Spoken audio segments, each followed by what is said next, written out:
Good morning, students. Today we are going to start a new chapter, that is solid state. We have already studied states of matter in class 11th.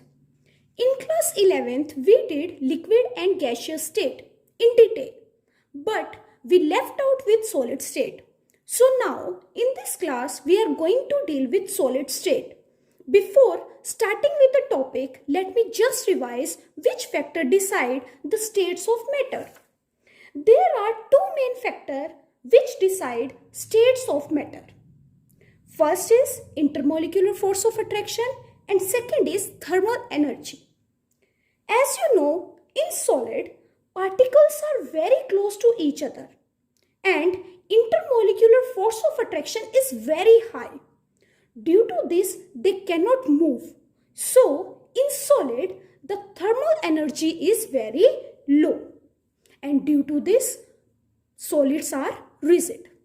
In liquids, particles are little bit close to each other and intermolecular force of attraction is less than solid.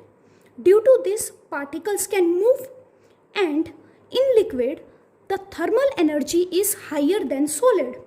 And due to this, liquid can flow and they are also known as fluids. And in gases, particles are far apart from each other and intermolecular force of attraction is very less.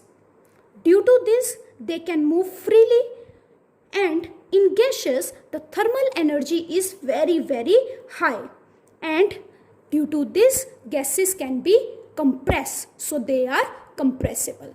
Now, let us start with our first topic, that is, what are solids? So solids are those which have definite shape and definite volume, and they have less intermolecular distance between the particle but strong intermolecular force of attraction between the particles. Solids have high melting and boiling point, and due to this they are incompressible and rigid. There are two types of solid. First is crystalline solid and second is amorphous solid. Now let us see what is crystalline solid and amorphous solid one by one.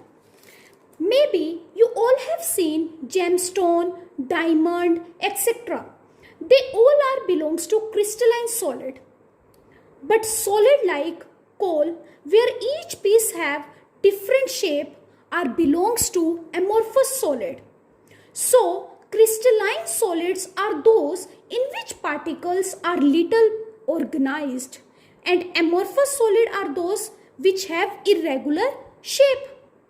Let us see what are the differences between crystalline and amorphous solid. So, crystalline solids are those which have definite geometrical shape, but amorphous solid are those which have irregular shape. As crystalline solid have organized structure, so they have sharp melting point. Sharp melting point means as you start heating it, then at a particular temperature exactly, you will see full crystalline solid will start melting. Whereas amorphous solid do not have organized structure, so they are melting at over a range of temperature. Means they don't have sharp melting point. They are actually known as pseudo solid. Pseudo usually means something which is not real, or you can say false solid. They should have been liquid, but due to their dense nature, we are saying them solids, but actually they are liquids. Like glass. Glass is known as pseudo solid. Maybe you have seen the glasses of old buildings, they become thicker from bottom because the glass is actually a liquid, but it is too dense or super cooled so that it does not fall immediately. It takes years and years to come down and make the bottom thicker and top thinner. So we can say crystalline solids are true solid, whereas amorphous solid are pseudo solid. As crystalline solid have organized structure, so they have long range order. But amorphous solids do not have organized structure, so they have short range order. Fourth point, crystalline solids are anisotropic in nature, but amorphous solids are isotropic in nature. What is anisotropic or isotropic? Anisotropic means they have different physical properties in different direction, and isotropic means they have same physical properties in all the direction. Crystalline solid examples are NaCl, quartz, ZnCl2, KCl, etc. Whereas amorphous solid examples are rubber, glass, plastic, etc. In this chapter, we are going to study mainly about crystalline solids. So, crystalline solids are of four types. First is ionic solids, second covalent solids, third molecular solids, and fourth metallic solids. In ionic solids, constituent particles are positive and negative ions. For example, NaCl, Na positive, Cl negative. And in covalent solid, the constituent particles are atoms like diamond. Diamond consists only carbon atoms. Third, molecular solid consists molecules. For example, H2O. In H2O, there is hydrogen and oxygen molecule. Metallic solid consists metal atoms. For example, iron, copper, zinc, etc. Now, in ionic solid, the force of attraction is electrostatic. There is an electrostatic force of attraction between positive and negative ions. But in covalent solid, there is a covalent bond. In molecular solid, the force of attraction is van der Waals force of attraction. And in metallic solid, there is a metallic bond between atoms. Ionic solid have high melting and boiling point. Covalent solid have very high melting and boiling point, whereas molecular solid have low melting point because the force of attraction is very less. And metallic solid also have high melting and boiling point because the strength of metallic bond is very high. Now come to electrical conductivity. Ionic solids are insulator in solid state, but they can conduct electricity in molten state. Covalent solids are low electrical conductors. Molecular solids are also low electrical conductors, whereas metallic solids are highest electrical conductors. As you all know, metals are the good conductor of heat and electricity. Now let us see the examples. Examples of ionic solids are NaCl, KCl, ZnS, etc. Covalent solid examples are diamond, silica, etc. Molecular solid examples are H2O, CO2, etc. And metallic solids are iron, copper, zinc, etc. Now come to our next topic, that is crystal lattice and unit cell. We know that in crystalline solids, the constituent particles have periodic regular arrangement, and constituent particles are generally represented by points, and each point is known as lattice point. Maybe you all have seen Rubik's Cube, in which when we have repeated small cubes, it has formed a big cube. And that big cube is a very good example of crystal lattice. And the small cubes are known as unit cell. So, regular arrangement of constituent particles or points in 3D are called crystal lattice or lattice, and the smallest 3D unit of the crystal lattice which can form lattice after repetition is called unit cell. For example, in this, when we will repeat these small units, it will form crystal lattice or lattice, and this small unit is known as unit cell.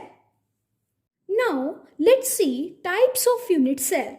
There are two types of unit cell. First, simple or primitive unit cell. Second, centered unit cell. Centered unit cell further classified into three types.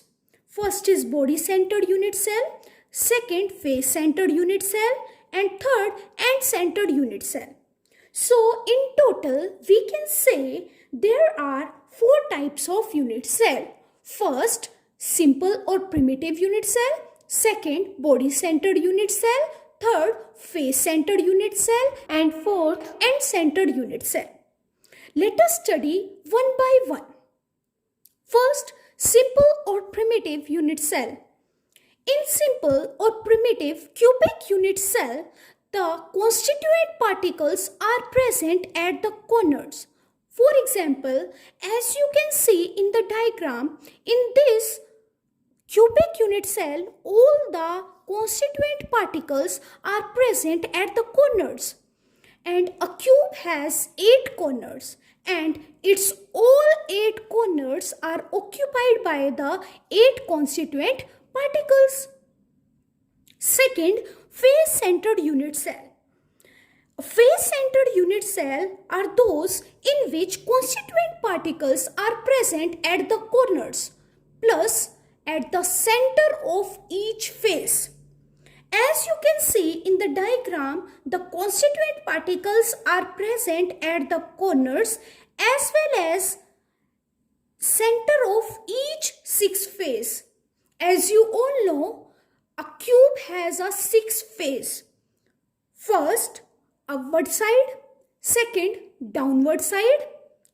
Third, left side. Fourth, right side. Fifth, front side. And sixth, back side. So, if the constituent particles are present at the corners plus at the center of each 6 face, then it is known as face-centered unit cell. Third, body-centered unit cell. In body-centered unit cell, the constituent particles are present at the corners as well as at the center of the unit cell. As you can see in the diagram, all the constituent particles are present at the corners plus at the center of the unit cell. Last, end-centered unit cell. In end-centered unit cell, the constituent particles are present at the corners plus at the center of two opposite faces. These two opposite faces can be this and this also, or can be this and this also. So, if the constituent particles are present at the corners plus at the center of two opposite faces, then it is known as end-centered unit cell. Now, let's find out number of atoms in each unit cell or rank of unit cell. Let's start with simple cubic unit cell. A simple cubic unit cell consists 8 atoms at 8 corners of a cube. In the open structure shown here, the distance between the atoms are greatly exaggerated. But in reality, the atoms are packed much more closely together as shown in this space-filling model here. The space-filling model shows that the atom touch along the edges of the cell. By considering the portion of cell inside the cell boundary, we can generate the unit cell of a simple cubic lattice. From this, it is evident that each atom at the corner contribute 1/8 of its original volume to each unit cell. 1/8 of its original volume to each unit cell. So, in simple or primitive unit cell, all atoms are present at the corner. Thus, number of atoms in each simple unit cell is equals to 8 corner atom into 1/8 atoms per unit cell, which will be equals to 1. So, the number of atom present in each simple unit cell is equals to 1. Second, body-centered unit cell. A body-centered unit cell contains 8 atoms at the corner of the unit cell, just like a simple cubic unit cell. However, there is one more atom at its body center, and the contribution of its body-centered atom is 1. Please remember, contribution of body-centered atom is 1. So, the total number of atoms present in each unit cell will be equals to number of atoms present at the corner plus number of atoms present at the body center. How many number of atoms present at the corner? That is 8. And the contribution of 8 corner atom is 1/8 plus how many atoms are present at the body center? That is 1. And the contribution is 1.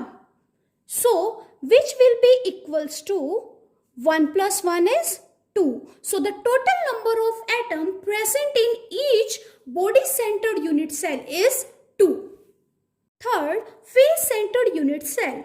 Face-centered unit cell consists of 8 corner atoms just like simple cubic unit cell.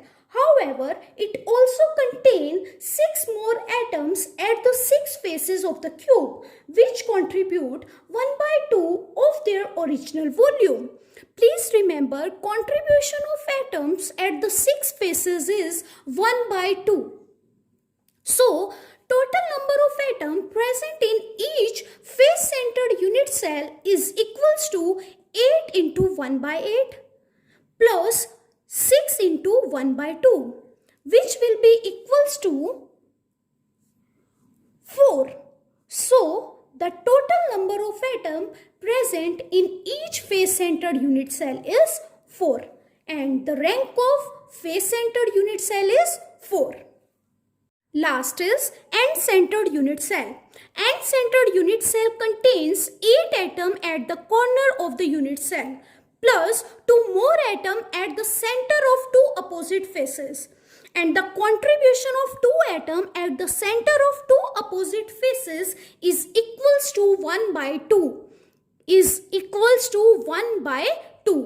So, the total number of atoms present in each end-centered unit cell is equals to 8 atoms at the corner, which will be equals to 8 into 1/8 plus 2 more atoms at the opposite faces, and the contribution of these atoms is 1/2, which will be equals to 2. So, the total number of atoms present in each end-centered unit cell is 2. If you have understood this concept, try to find out number of atoms present in each hexagonal unit cell. So, till now we have learnt types of unit cell according to number of atoms. Now, we will do types of unit cell according to cell parameter.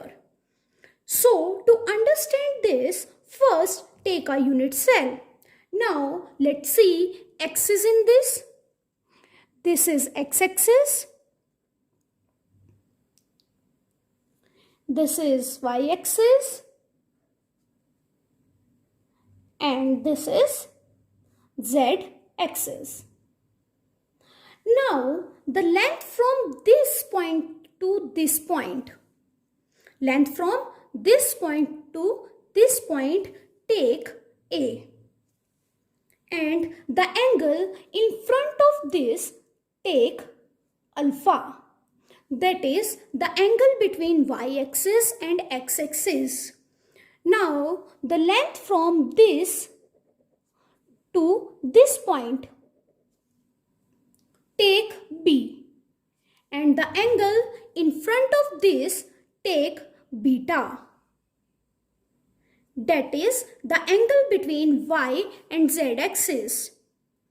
Now the length from this point to this point take C. And the angle in front of this take gamma. That is the angle between z and x axis. These alpha, beta, gamma are known as axial angle. Axial angles, and A, B, C are known as axial length. Axial length or edge length. On the basis of these 6 parameters, 3 angles and 3 edges of unit cell mentioned here, total 7 types of primitive unit cells are possible. The primitive unit cell show variation in form of centered unit cell. So, the total number of possible unit cells, primitive and centered in 3D lattice is 14. This is called Brevis lattice. The primitive unit cell structure is 7, but total primitive plus centered is 14. And these 14 lattice are known as Brevis lattice. So, the 7 primitive unit cells are first cubic, second tetragonal, third orthorhombic, fourth monoclinic, fifth triclinic, sixth hexagonal, seventh rhombohedral. As you know, in cube, each edge length are equals to each other. So, A is equals to B and B is equals to C. And each angle is equals to 90 degree. Now, in next, first I will start changing length, not angle, so that you can easily learn. Second, tetragonal. In tetragonal, A is equals to B, not equals to C, whereas each angle is equals to 90 degree. In orthorhombic, A is not equals to B, not equals to C, whereas each angle is equals to 90 degree. As you can see here, all the 3 lengths are not equals to each other. So now I will start changing angle. Fourth, monoclinic. A not equals to B, not equals to C. Whereas alpha and gamma is equals to 90 degree, but beta is not equals to 90 degree. Fifth, triclinic. A not equals to B, not equals to C. Whereas all the 3 angles are not equals to 90 degree. Sixth, hexagonal. A equals to B, not equals to C. Whereas alpha and beta is equals to 90 degree, but gamma is equals to 120 degree. In rhombohedral, A is equals to B is equals to C, whereas all the 3 angles are equals to 90 degree. These are the 7 primitive unit cell, whereas they show variation in the form of centered unit cell. Cubic show 3 types of variation. First, primitive, second, body centered, third, face centered. Tetragonal show 2 types of variation. First, primitive, second, body centered. Orthorhombic show 4 types of variation. Primitive, second, body centered, third, face centered, fourth, end centered. Hexagonal show 1 type of variation, that is primitive. Rhombohedral also show 1 type of variation, that is primitive. Monoclinic also show 2 type of variation, that is primitive and end-centered, whereas triclinic show only 1 type of variation, that is primitive, and in total these are 14. So that's all for today. Have a nice day ahead.